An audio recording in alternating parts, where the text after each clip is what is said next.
여러분도 생각해 보시면 전기가 얼마나 편리한 건지 알 수 있어요. 만약에 여러분이 집에서 물을 끓이잖아요, 전기로. 그런데 전기가 없다면 물을 끓일 수 있는 연료를 사서 집으로 가지고 와야 됩니다. 외계인하고 나중에 전화 통화를 하게 됐어요. 그랬더니 외계인이 자기들이 사는 세상에선 글쎄 범준의 물리다 범물리 채널에 오신 여러분 환영합니다. 여러분과 함께 과학, 그 중에서도 물리학에 대한 이야기를 이 채널을 통해서 여러분과 함께 나눠보고 싶습니다. 여러분 환영하고요. 저는 성균관대학교 물리학과에서 일하고 있는 김범준입니다. 전기를 누가 가장 먼저 발견했나라는 건 사실은 명확하지는 않고요. 근데 여러분도 들어보셨을 고대 그리스의 철학자 탈레스가 호박을 문지르면 가벼운 다른 물체들을 끌어당긴다라는 것을 관찰했다는 기록은 남아 있습니다. 호박이 여러분들 먹는 채소 호박이 아니고요. 그 나무의 수지 같은 것들이 굳어서 땅속에 오래 있게 되면 딱딱한 고체 같은 보석 취급도 받거든요. 그걸 호박이라고 합니다. 나무 수지가 굳어서 만들어진 딱딱한 광물 의 일종이죠. 그 호박이 문지르면 정말로 작은 것들을 잡아당깁니다. 전기력은 상당히 오래전부터 우리 인류가 알고 있었는데요. 이 호박에 해당하는 그리스어가 일렉트론이라고 해요. 그래서 지금도 우리가 전기 현상을 일렉트릭이라는 형용사로 쓰기도 하고요. 그리고 여러분도 들어보셨을 가장 아주 작은 입자죠. 전자를 일렉트론이라고 하잖아요. 일렉트로라는 그 단어가 그리스어에서 호박이라는 광물을 뜻하는 그리스어 단어에서 왔습니다.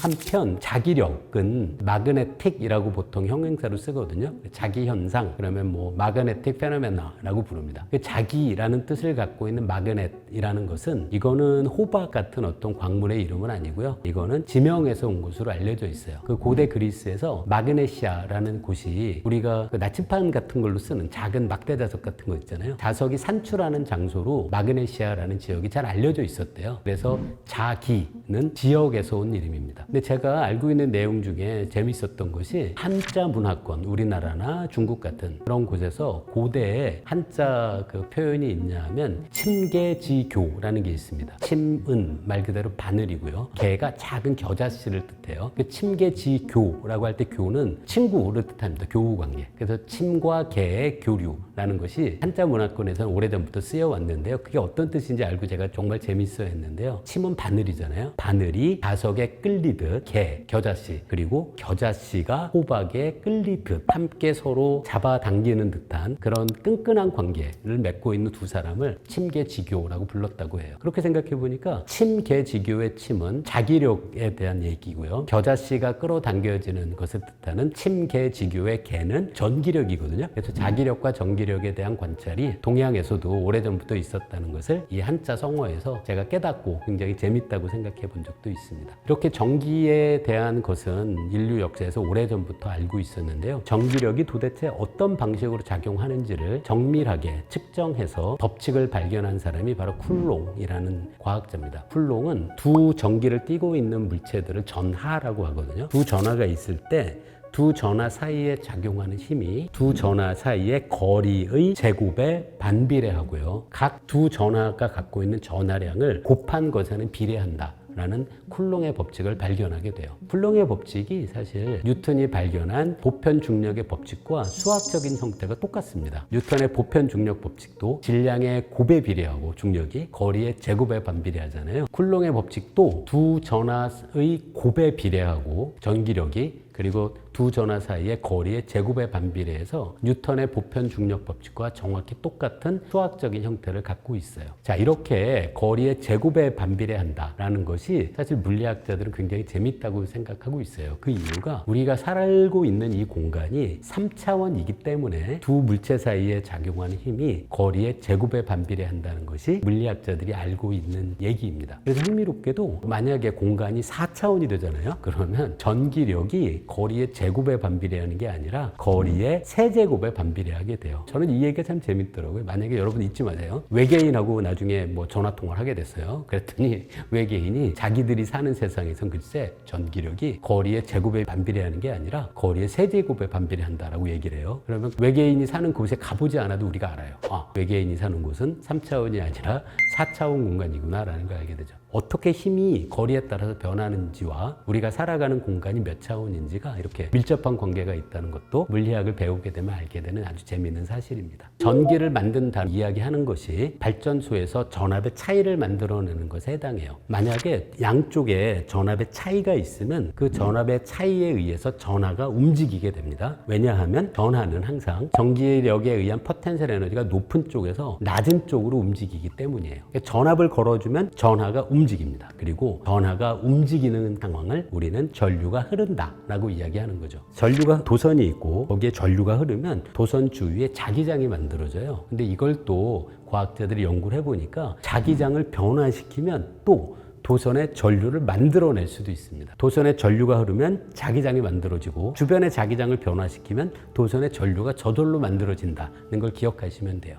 그러면 발전소에서 하는 것은 뭐냐 하면 많은 발전소들이 어떤 원리를 이용하냐면 커다란 자석을 둬요. 둥그렇게 그 안에 뱅글뱅글 돌아가는 전선을 여러 번 감은 코일을 둡니다. 그러면 코일을 회전시키면 아까 제가 뭐라고 했죠? 자기장이 변하면 전류가 만들어진다고 했잖아요. 코일을 회전시키면 코일에 감겨있는 도선을 통해서 전류가 흐르게 돼요. 그게 바로 발전소에서 전기를 만들어내는 방법이에요. 근데 흥미롭게도 발전소는 여러 종류가 있잖아요. 화력발전소, 수력발전소, 원자력발전소, 풍력발전소, 태양광 발전소 여러 가지가 있는데요. 태양광 발전소를 뺀 다른 모든 발전소는 똑같은 방식으로 전기를 만듭니다. 자석 안에 들어있는 코일을 회전시키는 거예요. 그건 풍력발전소는 그냥 바람개비에 곧바로 코일을 붙여서 직접 회전시키는 거고요. 수력발전소도 마찬가지죠. 물이 높은 곳에서 떨어질 때 날개가 있는 이 프로펠러 같은 거에 물을 떨어뜨려서 이걸 회전시켜서 전기를 만듭니다. 한편 원자력 발전소와 화력 발전소는 사실은 증기기관 같은 거예요. 물을 끓이면 액체인 물이 기체로 바뀌어서 높은 압력을 만들어내고 그 압력에 의해서 커다란 자석 안에 들어있는 코일을 회전시키는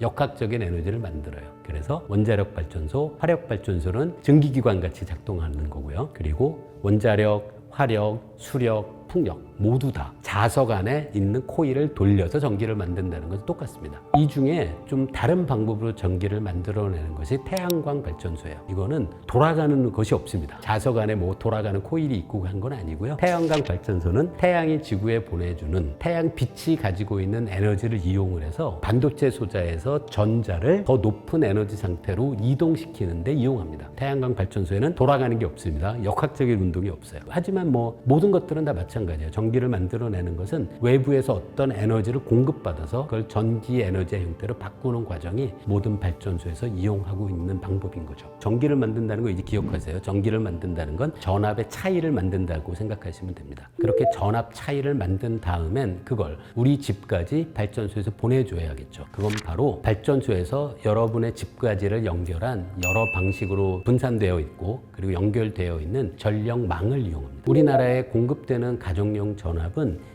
220V의 전압이 우리 가정에 들어오는데요. 제가 어렸을 때는 220V가 아니었어요. 그때는 지금 현재 미국처럼 110V로 가정용 전압을 공급했습니다. 그러다가 이후에 220V로 더 높은 전압으로 바뀌었어요. 이렇게 전압을 2배 더 높은 전압으로 가정의 전력을 송전하게 되면 좋은 장점이 있습니다. 송전하는 과정에서 이 전력 수송 케이블을 통과하게 되는데요. 전력 수송 케이블에서 전류가 흐르면 굉장히 큰 에너지 손실이 일어나요. 그런데 전압을 2배로 하잖아요. 그러면 전력 수송 과정에서 손실되는 에너지가 4분의 1로 줄어듭니다. 그래서 에너지 손실의 입장에서는 높은 전압으로 가정에 전기를 공급하는 것이 더 유리해요. 하지만 너무 높은 전압이면 문제가 있죠. 이거 아주 위험하게 될 수 있습니다. 그래서 우리나라와 다른 많은 나라에서 요즘은 220V 정도의 전압을 쓰는 것이 굉장히 많은 나라에서 받아들여지는 그 전압입니다. 전압은 앞에서 제가 발전소에서 전기를 만들 때 영구 자석 안에 코일을 회전시킨다고 말씀드렸는데요. 코일이 이렇게 뱅글뱅글 회전하게 되면 이 발전소에서 만들어지는 전압이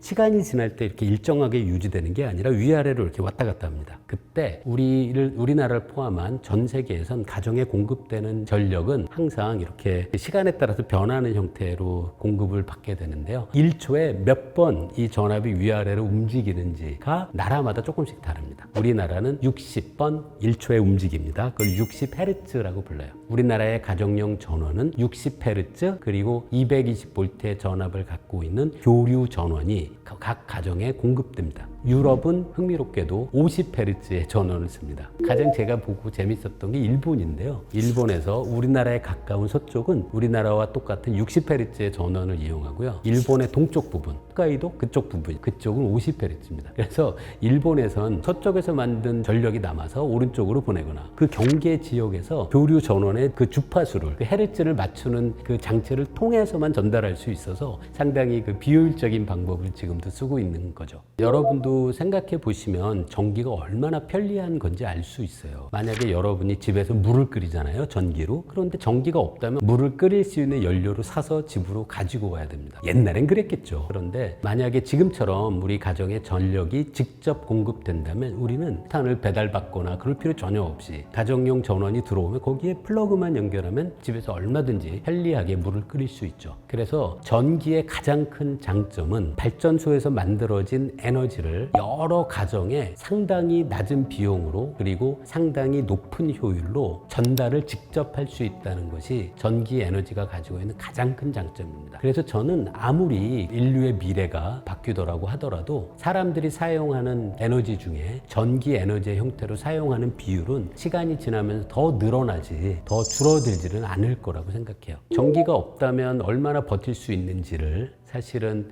실험하기는 어렵지만 이미 일어났던 사건들을 가지고 우리가 생각해 볼 수는 있습니다. 우리나라에서는 사실 이런 안타까운 일이 그렇게 자주 벌어지질 않습니다. 그런데 미국만 해도 꽤 큰 대규모의 정전 사태가 있었어요. 그 일정 지역의 전기 에너지의 공급이 완벽히 차단돼서 그곳에 사는 사람들이 에너지 공급이 없이 큰 불편을 겪은 일들이 있습니다. 근데 제 생각에는 이제 아마도 일주일 정도면은 아주 불편하지만 버틸 수 있을 거라고 생각하고요. 한 달 정도 만약에 전기 에너지 공급이 없다 그러면은 저는 우리나라뿐 아니라 어떤 모든 나라의 도시도 한 달 정도 이상을 전기 공급 없이 버티기는 아주 어려울 거라고 생각해요. 고층 빌딩만 생각해 보셔도 엘리베이터가 작동을 멈추면 뭐 30층을 걸어 올라서 매일 다닐 수는 없게 될 거고요. 그리고 난방을 할 수도 없고 냉방을 할 수도 없고 여러분이 냉장고를 이용을 해서 음식을 저장할 수도 없고요. 전철을 이용을 해서 여러분이 장소 이동을 하기도 어려워지겠죠. 전기 에너지가 없는 현대인의 삶은 이미 우리가 상상도 못할 정도가 된 것 같습니다. 그래서 말씀드린 이런 대규모의 정전 사태가 일어났던 몇 가지 경우가 있는데요. 이 부분은 사실 제가 연구하고 있는 통계 물리학에서 복잡한 연결망이라는 분야가 있거든요. 이 연결망이라는 연구 분야에서